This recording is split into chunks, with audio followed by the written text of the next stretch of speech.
મિત્તલ પટેલ એબી school Chikhli ધોરણ 8 પાઠ 8 કોષ રચના અને કાર્ય. અગાઉના વિડિયો લેક્ચરની અંદર આપણે કોષની વ્યાખ્યા, શોધ, પ્રકાર, કદ વિશે માહિતી મેળવી હતી. આજે આપણે કોષના ભાગો વિશે માહિતી મેળવીશું. એના પહેલાં આપણે એક પ્રવૃત્તિ તરફ નજર કરીએ. સૌપ્રથમ વિદ્યાર્થી મિત્રો, આપણે એક ડુંગળી લેવાની. ડુંગળીના ઉપરના સુકાયેલા ગુલાબી પડ દૂર કરવાના છે, બરાબર. ત્યારબાદ એ સુકાયેલા પડ દૂર થઈ જાય ત્યારબાદ અંદરના સફેદ પડને કાઢવાનું છે. એ સફેદ પડમાંથી અંદરના ભાગમાંથી પાતળા પડને આપણે કાઢવાનું છે. અંદરના ભાગે માંસલ સપાટી હોય ને નરમ, તેમાંથી પાતળા પડને કાઢી લેવાનું. એ પાતળું પડને કાચની સ્લાઇડ ઉપર મૂકવાનું છે. તો અહીં તમે જોઈ શકો કે આ એક કાચની સ્લાઇડ છે, બરાબર. એટલે કાચની પાતળી પટ્ટી છે જેના ઉપર ડુંગળીના પડને મૂક્યું છે. કાચની સ્લાઇડ ઉપર મૂકતા પહેલાં એક આ પ્રકારનું વોચ ગ્લાસ નામનું સાધન આવશે. એ વોચ ગ્લાસમાં પાણી લઈને તેના ઉપર પડને મૂકી દેવાનું. ત્યારબાદ એ પડને ધ્યાનથી અહીં કાચની સ્લાઇડ ઉપર મૂકવાનું. કાચની સ્લાઇડ ઉપર મૂકતી વખતે આપણે ધ્યાન રાખવાનું રહેશે કે એકબીજા ઉપર પડ ઓવરલેપ થાય નહીં, એ રીતે સરખી રીતે સ્પ્રેડ કરીને મૂકવાનું થશે. ત્યારબાદ તેની ઉપર એક પાણીનું ટીપું મૂકો અને પડ મૂકો. ત્યારબાદ આ પાણીના ટીપાની ઉપર અભિરંજક મૂકવાનું થાય. હવે આ અભિરંજક એટલે શું? તો અહીં આપણે અભિરંજક એટલે કે મિથિલિન બ્લુ નામનું દ્રાવણ આવે છે. એ દ્રાવણને આપણે અભિરંજક તરીકે ઓળખીએ. જેથી અભિરંજકનું કાર્ય શું છે? તો આ મિથિલિન બ્લુના 1-2 ટીપા આપણે પડ ઉપર નાખશું.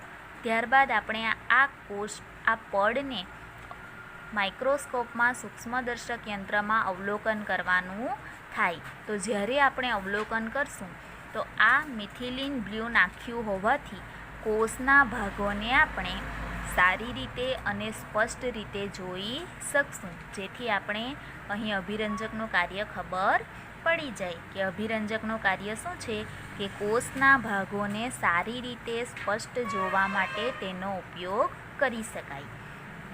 ત્યારબાદ એક કાચની કવર સ્લિપ એટલે કે કાચની પાતળી પટ્ટી, જેને આપણે આ પડ ઉપર વ્યવસ્થિત રીતે મૂકવાની. અહીં કોર્નર ઉપર ટચ કરીને ત્યારબાદ આમ વ્યવસ્થિત રીતે આના ઉપર મૂકવાનું થાય. આ કાચની કવર સ્લિપ મૂકતી વખતે ધ્યાન રાખવાનું રહેશે કે અંદર હવાના પરપોટા બિલકુલ રહેવા જોઈએ નહીં. જો હવાના પરપોટા રહી જાય તો આપણને કોષના ભાગો સારી રીતે જોઈ શકાશે નહીં. જેથી હવાના પરપોટા ન રહે તે રીતે આપણે મૂકી દેવાનું, બરાબર વિદ્યાર્થી મિત્રો. આ રીતે આપણે ડુંગળીના પડની સ્લાઇડ તૈયાર થઈ જશે. ત્યારબાદ તેને આપણે માઇક્રોસ્કોપમાં મૂકવાનું અને માઇક્રોસ્કોપમાં મૂક્યા બાદ આપણે તેનું અવલોકન કરવાનું થશે. વિદ્યાર્થી મિત્રો, સૂક્ષ્મદર્શક યંત્રની અંદર અવલોકન કરતાં આપણને આ રીતના ડુંગળીના પડમાં કોષો જોવા મળે છે. તમે અહીં જોઈ શકો છો આ પ્રકારના ઘણા બધા કોષો પાતળા પડની અંદર જોડાયેલા હોય છે. તો આગળ આપણે વ્યાખ્યા જોઈ ગયા કે સજીવનું શરીર બનવા માટે પાયાનો એકમ કોષ છે. તો અહીં ડુંગળીના પડમાં પણ એક કોષ બીજા કોષ સાથે, બીજો ત્રીજા કોષ સાથે, એ રીતે ઘણા બધા કોષો જોડાઈને આખી ડુંગળીનું પડ બનાવ્યું છે. તો વિદ્યાર્થી મિત્રો, અહીં આપણે આ જે ડુંગળીના કોષો છે જેમાંથી એક કોષને આપણે અહીં લઈ લઈએ, બરાબર.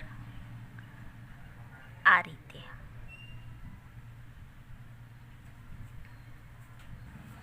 ચાલો, આ એક ઘણા બધા કોષમાંથી આ એક ડુંગળીનો કોષ આપણે અહીં દર્શાવ્યો છે.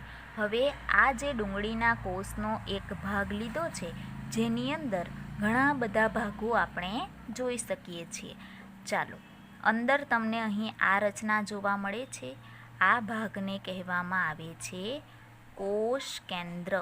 ગોળાકાર નાની રચના છે તેને કહેવાય કોષ કેન્દ્ર. ત્યારબાદ આ બહારનો જે ભાગ છે જેને કહેવામાં આવે કોષ કેન્દ્ર પટલ. બરાબર. ત્યારબાદ તમને અહીં તૂટક લાઈન જેવી અહીં રચના જોવા મળે છે. એ ભાગને કહેવાય છે કોષ રસ. બરાબર. અને કોષ રસની બહાર અહીં એક પડ આવેલું હોય છે જેને કહેવાય કોષ રસ પટલ. બરાબર. અને બહાર તમને આ લાઈન જેવી રચના જોવા મળે છે. એ લાઈન જેવી રચનાને કહેવાય છે કોષ દિવાલ.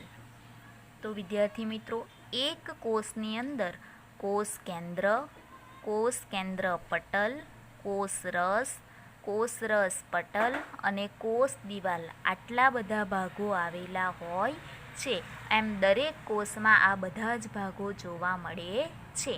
ચાલો તો આપણે અહીં વારાફરતી વ્યાખ્યાઓ સમજીએ. પહેલી વ્યાખ્યા છે કોષ કેન્દ્ર. બરાબર. જે આપણે અહીં જોઈ ગયા કોષ કેન્દ્ર. કોષના કેન્દ્રમાં ઘટ્ટ ગોળાકાર સંરચના હોય છે તેને કોષ કેન્દ્ર કહેવામાં આવે. કોષના કેન્દ્રમાં આ એક આખો શું છે કોષ, અને કેન્દ્રમાં એટલે કે વચ્ચેના ભાગે ઘટ્ટ ગોળાકાર સંરચના. ઘટ્ટ એટલે કે જાડી અને પાછી ગોળાકાર રચના હોય છે તેને શું કહેવામાં આવે કોષ કેન્દ્ર. બરાબર. ચાલો બીજી વ્યાખ્યા કોષ કેન્દ્ર પટલ. હવે પટલ એટલે શું? પટલ એટલે કે બહારનું પડ. તો કોની બહારનું પડ? કોષ કેન્દ્રની બહારનું પડ. બરાબર. એટલે એને કહેવાય કોષ કેન્દ્ર પટલ. જોઈએ આપણે વ્યાખ્યા. કોષ કેન્દ્રની બહારના ભાગમાં આવેલા પટલને કોષ કેન્દ્ર પટલ કહે છે. ચાલો. કોષ કેન્દ્રની બહારના ભાગમાં આવેલા પટલને કોષ કેન્દ્ર પટલ કહેવામાં આવે છે. ત્યારબાદ ત્રીજી વ્યાખ્યા કોષ રસ. બરાબર. આ કોષ રસ, કોષની અંદર જેવો પદાર્થ આવેલો હોય. તો કોષ કેન્દ્ર પટલની બહાર વચ્ચેના ભાગે જેલી જેવો પદાર્થ આવેલો જેને કોષ રસ કહે છે. આપણે આને શું નામ આપ્યું? કોષ કેન્દ્ર પટલ. તો કોષ કેન્દ્ર પટલની બહારના ભાગમાં આવેલું જેલી જેવી રચના ધરાવે જેને શું કહેવામાં આવે? કોષ રસ. ત્યારબાદ કોષ રસ પટલ. કોષ રસની બહાર આવેલા પટલને શું કહેવામાં આવે? કોષ રસ પટલ. અને છેલ્લું કોષ દિવાલ.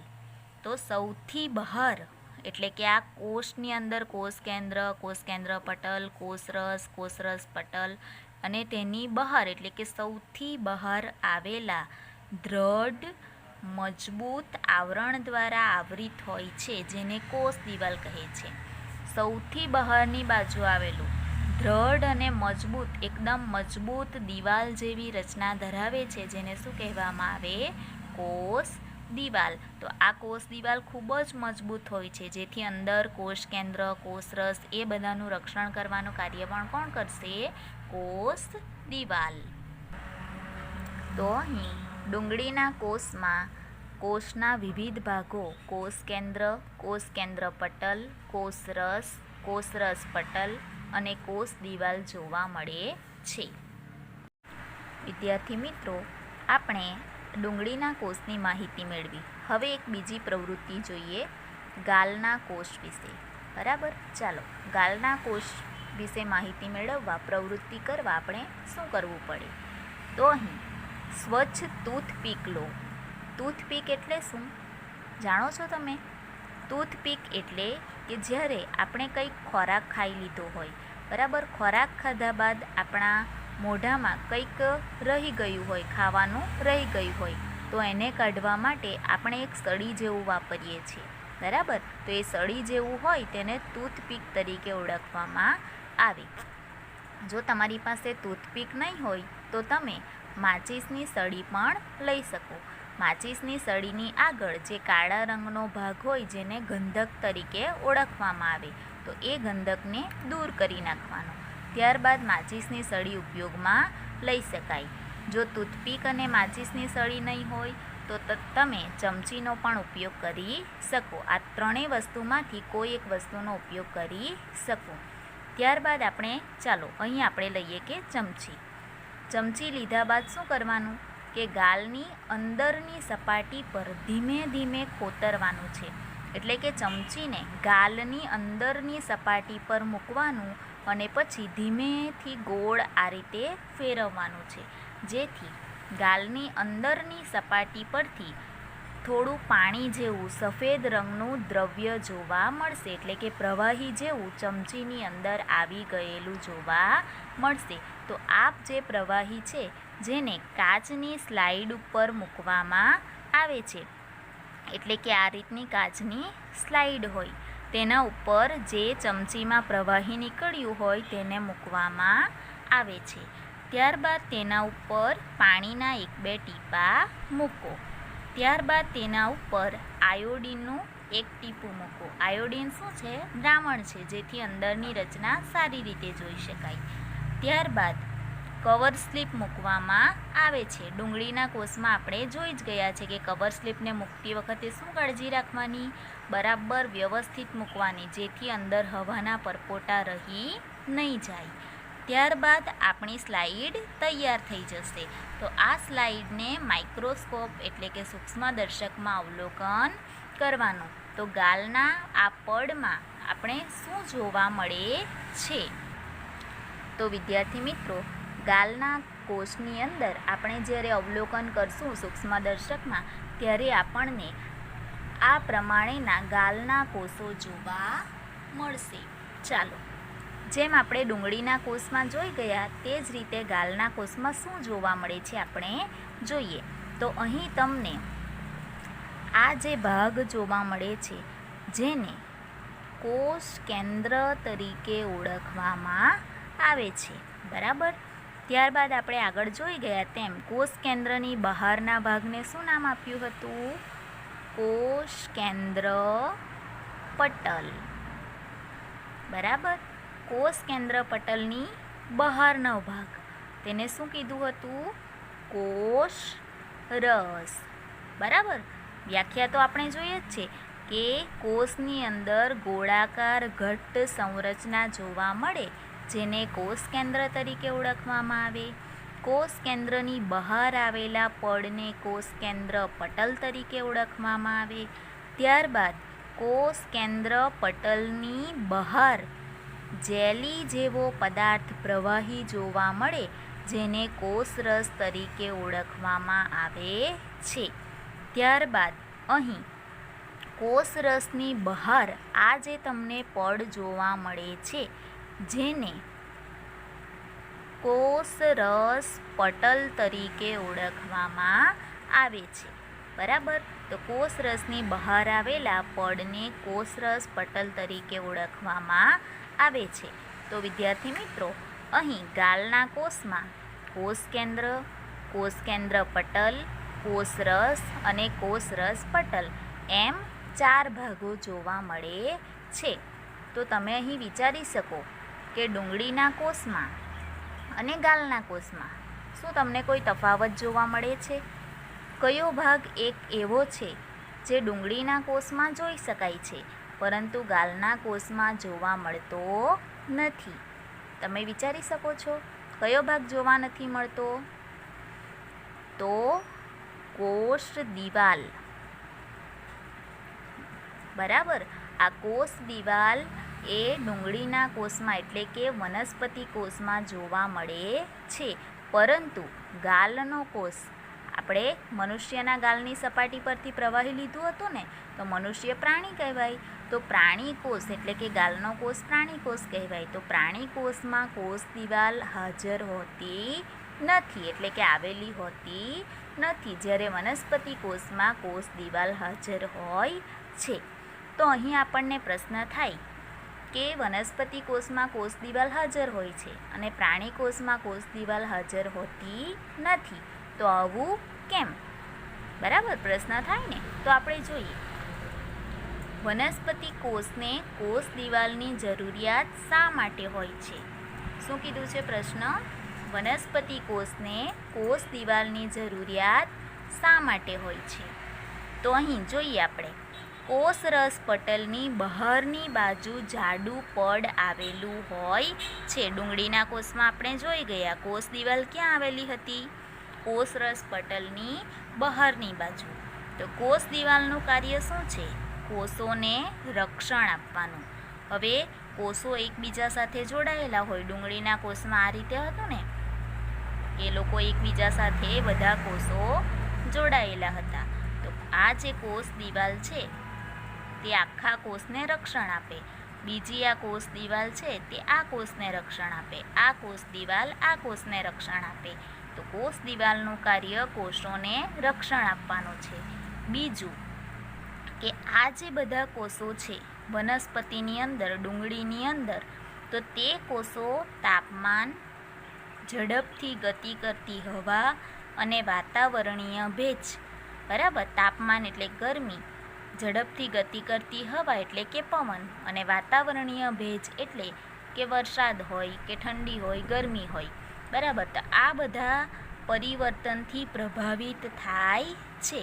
એટલે કે કોષો ગરમી, ઠંડી, વધારે પડતો પવન, એ બધા પરિવર્તનો થાય તો કોષોને નુકસાન પણ થઈ શકે છે, બરાબર. બીજું શું છે કે તેઓ સ્થાન બદલી શકતા નથી. એટલે કે આપણું ઉદાહરણ આપણે લઈએ તો આપણને ઠંડી, ગરમી અને વરસાદની સામે આપણે રક્ષણ મેળવી શકીએ છીએ. જેમ વધુ વરસાદ હોય તો આપણે શું, ઘરની અંદર આવી જઈએ, બરાબર. આપણે સ્થાન બદલી શકીએ છીએ, એક જગ્યાએથી બીજી જગ્યાએ જઈ શકીએ છીએ. પરંતુ આ કોષો આ બધા તાપમાન, ગરમી, ઠંડી, વરસાદની સામે પરિવર્તનથી તેઓ પ્રભાવિત થાય છે, બરાબર. તે લોકો સ્થાન બદલી શકતા નથી.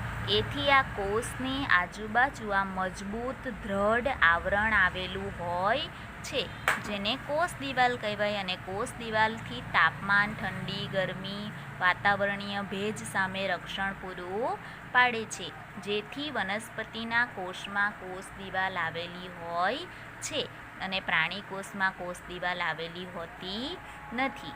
તો વિદ્યાર્થી મિત્રો, અહીં તમને સમજ પડી ગઈ હશે કે પ્રાણી કોષમાં કોષ દિવાલનો અભાવ કેમ હોય છે અને વનસ્પતિ કોષમાં કોષ દિવાલ કેમ આવેલી હોય છે.